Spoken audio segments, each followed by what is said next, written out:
Hey everybody, it's time for a game called Guess That Holiday Song in Tongue. I will sing a song for you in tongue, and you have to guess what holiday song it is. It seems simple, I think it is. So guess that holiday song in tongue, here I go. So is it Santa Baby, Merry Christmas Darling, or Silent Night? I'll do it one more time. Guess that holiday song in tongue. Santa Baby, Merry Christmas Darling, or Silent Night? I'll give you the answer at the end of the show. Stay tuned.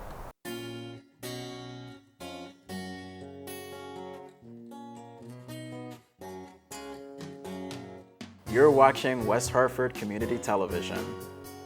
You're watching West Hartford Community Television.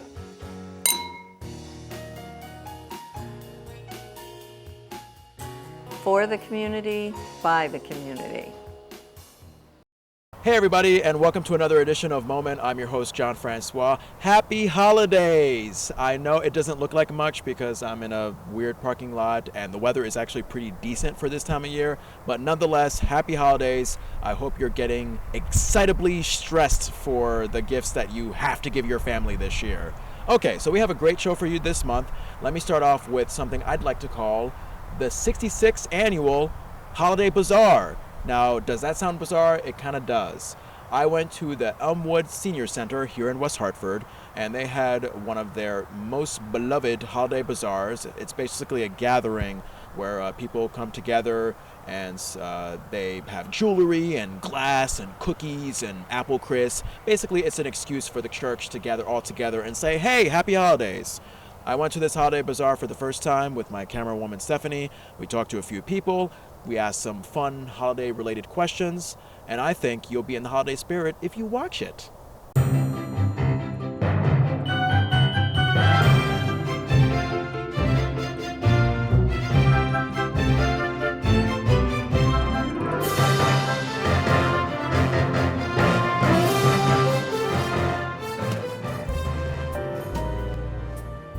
Brilliant idea. I'll say the same. Brilliant idea. Brilliant idea. Now, why do you think it's a brilliant idea? Because they can get whatever they want, and it's personal because you know what stores they like. You have to know what stores they like, otherwise it doesn't do you any good. But if you know what stores they like, you're good. Brilliant idea. And why do you think that, Al? Why do I think that? Because I like to receive them. Is there another option for that? Sometimes they're okay, and sometimes it's not okay. For a teenager, young person, I think they're a good idea. For a family member, not such a good idea. I think they're a brilliant idea, especially with the times. So for me, if you're going to give me something, please make it a Dunkin' Donuts gift card.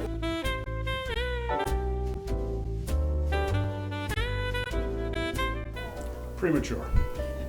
Very premature. Too soon, too early. That's like 5 words. It's a transition in holidays, and I think sometimes you see the holiday overlaps a little bit. So you say Happy Halloween and Merry Christmas, Happy Christmas. Probably how my love life is going. My grandparents always ask, when are the grandchildren coming? Who's going to help clean up? Now, what Christmas song can you do without? What Christmas song gets on your nerves at this point? Jingle bells. Jingle bells. You get sick of it, yeah. What Christmas song can you not get enough of? Oh my goodness, I hum Jingle Bells all year round. My daughter yells at me, she says, Mom, it's Easter, stop humming Jingle Bells. I am probably the leader of the pack running to the store at 4 o'clock in the morning. I am very much dedicated to the Black Friday crowd. And I have gotten some really good deals. So a lot of people don't think it's worth the effort, but for me, I find the greatest deals and I have fun. And once I am done at 10 o'clock in the morning, I do not go anywhere near the mall after that. Now, you say you're done at 10 o'clock in the morning. How early do you get up for Black Friday? I am up shopping at 3 o'clock in the morning at the store by 4. So I make it a 6-hour run, by that time, I go home, I have breakfast, and then I pass out for the rest of the day. Now, have you been trampled or did you have fights with people at the store? Absolutely. Of course. That wouldn't be part of the Black Friday fun if you didn't have to wrestle some lady to get your item.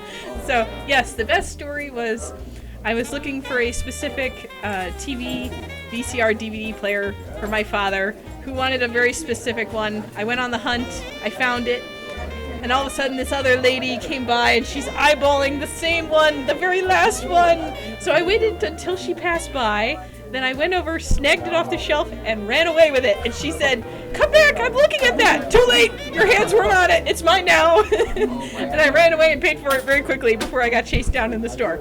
So I'm so glad you guys could come in and see our wonderful event. We've been here for about 60 years now, running this event every year. And we are very successful, and we love to promote local crafters, so we have them here on the sides as well, along with our regular church folk, and it's a wonderful event to kind of create the Christmas spirit in everybody. Now, the term bazaar, what does that mean?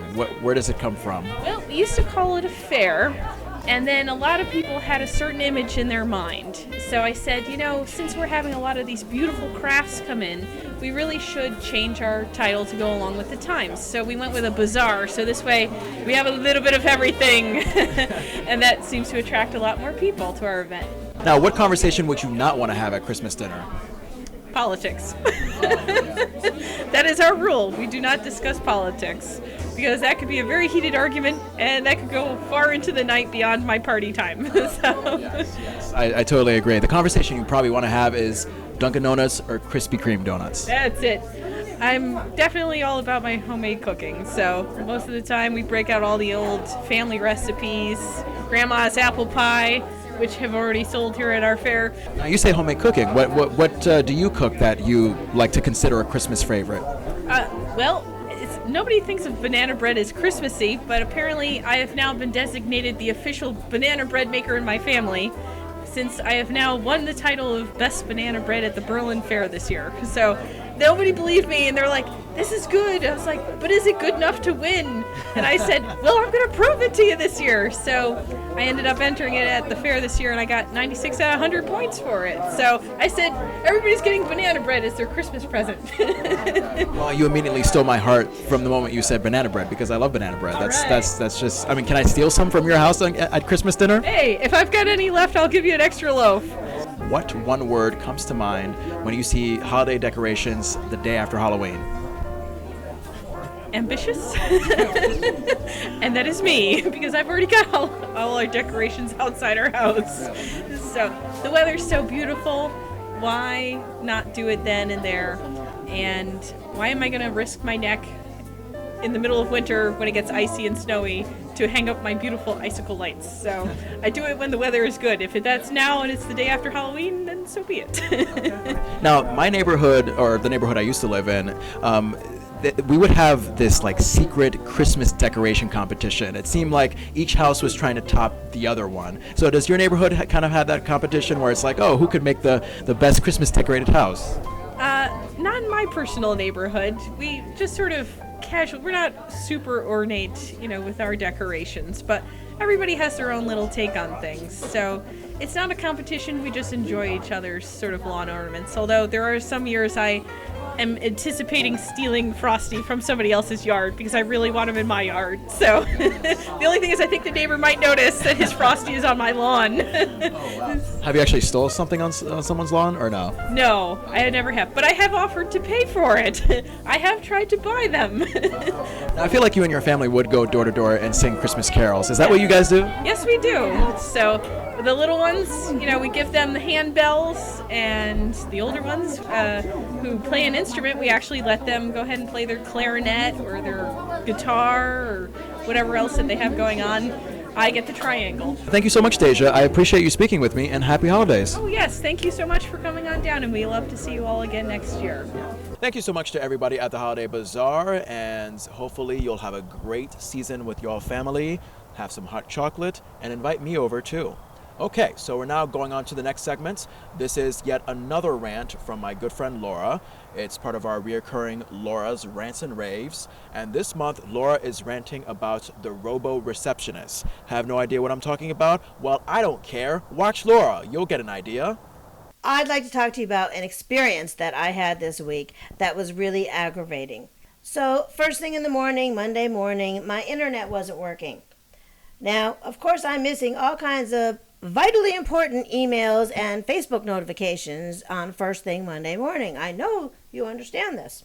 Anyway, I picked up the phone and I called my cable company, and I had to go through this frustrating routine. Now, of course, I had to do this for 3 days. But what I call the RoboReceptionist answers the phone, and first thing it does is ask me for my phone number. Now, I get ready to give my cell number, which it does not recognize because that's not my number associated with the account. So I have to go look up my home phone number, which I don't use. I don't even have a phone. Anyway, I get that phone number and I get on. It first tells me what my problem might be. And it offers several suggestions. It might be this, it could be your that, it could be the other thing. And it's none of those things. It doesn't have a none of the above options. So it just kind of moves on. And then it has all kinds of answers for this and that. Anyway, you know this goes through for at least a good 5, maybe even 10 minutes. By the time we get to the end of it, it offers to get me an agent, which is what I wanted in the first place. And the agents are always very nice. If they would just come to the phone first, it would be a lot more pleasant experience. So the agent comes on, and the first thing they do is they confirm all the information that the RoboReceptionist just got. So why is the RoboReceptionist there? I don't understand that.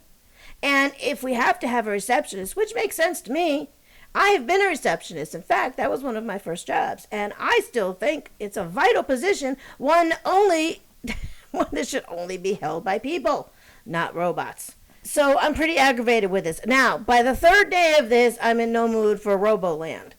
And I just start speaking, of course, pretty coarsely, using words I won't use here, while the robo is talking. Da da da da da da da da. Well, I did. I just wired it, dismembered it, whatever's going to happen. And now it didn't even tell me what it was doing. It just shot me straight to the agent, which was good thinking on the robo's part. I don't know. Anyway, the agent in this case, her name was Rose. And she was a very sweet lady. You could tell right away. She was kind of grandmotherly. And this was at 6 o'clock in the morning on Thursday, I believe. She walked me through this, and she, in fact, made some suggestions that I didn't know before. And I was shocked. Of course, I've done this a number of times. Maybe you have too. And she had suggestions that nobody else did. So I'm feeling kind of lucky, and by the time I'm through this, my, online is back online, and I asked Rose, you were so nice, I really appreciate your help. Why did we have to have the robo thing? Why was it there to keep me from you? If I had gone straight to you, I would have been so much more happy. I am giving kudos to Rose, and as many thumbs as I've got down to the RoboReceptionist. And if you all feel the same, perhaps we should start something about bringing back the human receptionists who actually need jobs, because I don't think robots need more jobs. Thank you so much, Laura, for your receptionist rant. I hope the RoboReceptionist goes to hell where she belongs. And in the meantime, let's go on to the next segment, which is an interview with Rejects clothing founders Chad Milling and Stephanie Sandoval. I visited Stephanie's house. We talked the talk about rejects and what it feels like to be a reject, and that's actually a good thing, not a bad thing as you may think. So if you want to feel like a reject, but in a good way, watch this interview, and also get some coffee from Stephanie's house. It's wonderful. Hey everybody, I'm here with Chad Milling and Stephanie Sandoval. They are the founders of the Rejects clothing line movement. Nice to have you guys on the show. Thank you. Yeah, I did what I could. Anyway, so I would like to start with how you two guys met. And I guess, Chad, you can answer this question. Yeah, we met at Conner High School. I transferred over there, and we were in the Connections program at Conner High. We both, we were from 2 different backgrounds, but had a lot of similarities between each other. We enjoyed a lot of art, things, and our main attraction, our main thing for each other was Michael Jackson. We always talked about that. Now, is there a part of Michael Jackson that filtered into your Rejects clothing line? The creativity, the detail, and the amount of work he put into his shows and everything. That's what we try to put into our shirts. He's one of our main influences when it comes to that. Explain the concept behind Rejects. When we first came up with was reject in general, the word is something so negative. I know you think rejected from school, rejected from high school, rejected from any type of group. So we changed it around where we wanted it to be something positive. We wanted the whole word just created differently. So we thought, why don't we make ourselves something like a group, like a, you think about like nerds, or you think, like Pharrell did nerds and something like this. We're like, you know what? Rejects should be something positive. We should be proud of being rejects. So that's pretty much how we came up with that concept. But overall, we came up and stemmed off to different ideas of how we could just create characters, and we created our own like characters of people that we didn't even know we were. Right. So Sarah and Ty came up. Right. So we were like, wow, they're rejects. Let's make them into their own high school and make them go through their stuff. For people who were, in a sense, accepted in high school, the jocks and all those people, how do you think they would react to something like this, to this kind of movement? We all feel rejected. Right. I don't think it's just we're trying to make ourselves. I think for us, we felt like rejects, but in a sense, like, look, he was a jock. And I thought he had it made in high school. I was like, oh, this kid's totally popular. I'm over here like this artsy-fartsy girl. So in a sense, we all have our insecurities. For me, it was low self-esteem. You know what I mean? It's for a plus-size girl especially back then, we did not have the plus-size clothing that we have now. And that's something that I wanted it to come out as a plus-size girl. We need shirts to fit us. Like, I wore T-shirts because that made me feel comfortable. So, like I said, I think everyone, even nerds or even like, well, this is how the label was back when I went to school, but jocks or preppy kids, I think everyone had their insecurities, which made everyone a reject. And I think people will accept it for what it is. They see that the positive movement we have and what we're trying to create. They understand what we're trying to do. Once they understand the characters, once they understand and see our mission statement and how we basically came up and how we started the whole thing, they'll understand. And I just hope that once they understand and they appreciate for what we're doing, and see the hard work we're putting into it. Besides you guys meeting, like, how did the idea go from just an idea to an actual physical thing? Well, that table right there is pretty much where everything started. Steph and I, basically, one time we were talking, and we had another one of our influence was Johnny Cupcakes. Johnny is big into his T-shirts, and he's very detailed with how he with his whole shirt company, in the sense of the bakery theme, how he put certain things on his T-shirts. And Stephanie and I always talked about it, and we always wanted to do something like that. And when we came up with the idea, we wanted to come up with something where we can connect and we could show people what we want to do. Yeah, that table was like literally, I'm like, Mom, you cannot get rid of that table. But pretty much it was just, and trust me, it was a slow process. Before we met, we met at a Barnes & Nobles here in West Hartford, and we're like, okay, we want to make T-shirts, but where is that going to stem from? Because nowadays everyone wants to make T-shirts. We wanted a movement, so we were like, we came up with the title, then we came up with the logo, then we were like, oh, characters, and then we're like, what, we can keep stemming off. So pretty much we wanted is what Johnny kind of incorporated, do what makes you happy. We wanted something positive where it's going to not only help us, in our process of growing up, but to come up with something that's positive for someone to have, to not just get followers and sneakerheads. We wanted something where kids get motivated to create or do something that's going to make them do something or create something, because that's what Johnny did for us. What kinds of activities have you been doing to try to spread the word as much as possible? I think, just starting this up, I think it's social media is our big one. We can only do so much with 2 people, but we try as best. We have full-time jobs. So right now we're involved with something that's called Hip Hop for the Homeless. So someone named Joey Batts, who, it's funny, a year ago when we printed our first shirts, we were like, test runs. We gave him one. We're like, could you wear it? He's a teacher for the Hartford Public Schools. He's like, sure, no problem. And now, a year later, we're going to be one of the sponsors. So I think it's good that we slowly go to our community. Why do you have the color red as your signature color? You want to answer? Nothing bloody related, right? No. We just wanted something to stand out and pop with the R. We knew we wanted a symbol, And we literally, I was literally walking to the comic book store. I was talking to Stephanie on the phone, and I was like, well, we have the R, but we need a color to show the R even more. And Stephanie came up with the color red, and she showed it to me, and I was just like, yeah, that's great. Like I thought that was like the perfect idea, and we both agreed that was a perfect idea. So because to us, it's just, the red symbolizes, yes, it's a really bright color and it pops out more, but it's the opposite of the F. When you get the F, on your report card, anything is a negative effect. It's, most children, most kids think, negative of themselves. So we want the R to be the opposite of that whole thing. Peruvian colors.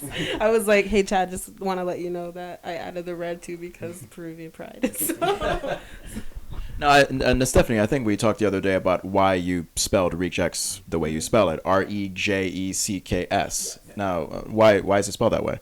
Well, like he was saying, rejected, you see it as something so negative. You see that stamp, like, everyone's saying that rejected stamp, it's awful. But I think when we wanted to get the concept as the logo, we were like, let's change it around. Let's make it something that's gonna pop, but be something good. Be something where people are like, oh, what, doesn't seem so bad. Like if I look at my logo, I'm not getting that weird feeling that you get when you get the rejected from like your taxes or anything like that. But you know what I mean? So we wanted to change it around. Who would you say is your core audience right now? Is it high schoolers who are currently rejected? Is it former high schoolers who used to be rejected? Who are you trying to reach primarily? I think we're trying to reach, we don't have like a core exactly yet. We want to reach high schoolers who basically have a low self-esteem. That's what we love to do. We've reached one of them on social media, which is great. He sent us a message back talking about he always wished there was a clothing line like this. He's always been dealing with stuff in high school where kids picked on him, kids bothered him, and he always felt rejected in the high school. So definitely influence children like that, kids like that is always great for us. We reached out to some adults who felt like they felt the same way in high school and in life now. So that's also too a great feedback for us to see, adults saying, hey, listen, like I'm losing, in my job, or things aren't working out at work, and you guys are sending such a positive message. I definitely would support. So we have a huge a group of people, different variation of people we want to reach out to. So we don't have a set target as of right now, but we just love the feedback we're getting. Yeah, even when we gave shirts to some people, they were varied from different, my dad rocked it, and then you see, a younger cousin, and then you see another person who is like 30 years old, you see a runner, you see an older person. Like we have a different variety of people wearing it, which is great. So everyone kind of is in the same cohesive kind of factor. Right. So it's great. But I think majority, which I know, is a lot of them have worked to the gym, which is some of our selfies. So I'm like, oh, weight loss. So see, you feel rejected from the world, so you're trying to lose that pounds. But it's great. I think we've had some people who hit us up. Hey, I've seen that shirt at the gym, and I'm like, hey, that's great. Take a, snap a photo, but don't let them see you. But it's like I said, it's a wide range of people that we'd want everyone to wear it. It's like if you're supporting any type of band or any type of shirt, like it's good to see people just wear something that represents something positive. Maybe it's just me, and maybe you've noticed this, but it seemed like a while ago it used to be like, oh, if you want to be cool, be a jog, be a motorcycle biker or whatever. But now it seems like it's flipped over. Now, we have this nerd culture taking over. Now it's cool to, have comic books and to dress up and do this and that. Why do you think we have that shift now? I think kids nowadays are definitely like trying to do different things and be more creative rather than just following the typical norm, which we're all about. Is like we don't understand, or we try not to follow the norm. We try to get away from it, and we applaud those kids and people who do that. So I think kids are just trying to, I guess, make their own path in the world, and that's cool. I would say like why that's coming out now, like I don't know, like I noticed Star Wars is super huge. I'm like, oh wow, it's really popular, but you haven't seen the original Star Wars. But like I said, I think it's good because I think back in the days, I think there wasn't that freedom to really have that freedom of expression. I know as far as me, and I say it positively with plus size. Like this plus size has taken over, which I'm like, why wasn't this when I was in high school? I'm like, there was so much positivity in being a big girl. So I'm like, you know what? This is great. I think it shining to light now is a good thing. I don't know why, but I think it's just like I said, music's changing, everything's changing nowadays. People are actually having the comfort of just expressing themselves. Are you guys ready for the launch date? When's the launch date? November 30th. Yeah, we're pretty much ready. We're not nervous. Yeah, we're not. Yeah. Yeah. We I mean, we've come a long way. Last year, I mean, we were passing out flyers at Comic-Con, no shirt, nothing, just telling people, hey, look out for rejects, look out for rejects. And people's like, oh, yeah, you guys have a site? And we're like, no, but just look out for rejects, you know. So we've come a long way from that. I mean, you know, when we first actually printed a shirt out, and you know, I showed Steph because I went to go pick it up and I brought it over here at the same table, and I showed Steph. I mean, we sat there for about a good couple minutes just staring at the shirt because we knew, you know, like, okay, we knew where we were going, we knew what we had, and just to see it out, that was huge for us. So, yeah, so we're proud, but we're not like, we want to just continue and make more steps. I think we're trying not to like psych ourselves out with the launch. I think it's just the tiny steps and just getting better at it. Just knowing what, I think it's just a healing, for me, majority is a healing process. I'm like, you know what, the launch is coming. This is great. Now we're slowly starting to get like followers. So I'm like, okay, don't get too big headed where you think, okay, you know, you gotta just keep thinking this is just something you love to do, and don't get nervous, don't freak out. Even with the interview, we were very humbled about anything, just exposure just for the company. What are you guys doing for the launch? Are you doing some kind of big party? Yeah, I think as far as the launch, I think it's just us taking a breath and finally breathing, because, you know, it's finally going to be online, and it's now, we're going to have people actually purchase. Instead of emailing us, it's going to just be purchases online, and they'll have more choices of getting stickers and pins and other stuff. So, and it also, it shows our mission statement, and it shows our biography. And plus, like I said, even some of the photos that we got to take with some people, it expresses people in our lives, our friends who've helped us, and we introduced some rejects. Well, how can we all keep in touch with you? You know, give me the links. Yeah, so when we launch our website will be rejects.com. We also have Instagram, so you can find us Rejects Clothing on Instagram. On Facebook, we're Rejects1 on Facebook, and we're also on Twitter as well, Rejects Clothing. If we also post where we're going to be at events, definitely for Hip Hop for the Homeless. We definitely are going to be at those events where we're actually going to meet people in person, not just be behind social media. So that's the best part. So we'll actually get to meet other people who can purchase shirts and maybe give us some ideas, and also scream out some ideas. Yeah. So, yep. Email us. Thank you so much. This is Chad Milling and Stephanie Sandoval. They are the founders of Rejects, and the launch is November 30th. It will have already launched by the time you see this, but still, you know, follow all their links, and you'll be surprised how great it is to be rejected. Thank you so much, guys. Thank you. Thank you so much to Stephanie and Chad for the Rejects interview. I appreciate it and wish you the best of luck. Now, before we say goodbye for the year 2015, I'd like to give you all the answer to the game.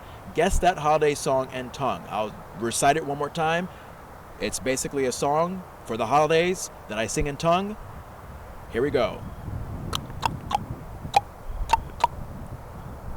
Merry Christmas, darling, is the answer. For those of you who got it right, thank you very much. For those of you who do not have it right, sorry. You are not going to get eggnog this year. Okay, well, that's it, everybody. Wasn't that a very anticlimactic game? I think so. That's it for the show. This is it for the year 2015.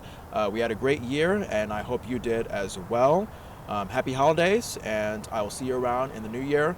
Until then, this is John Francois saying settle down and have some cake.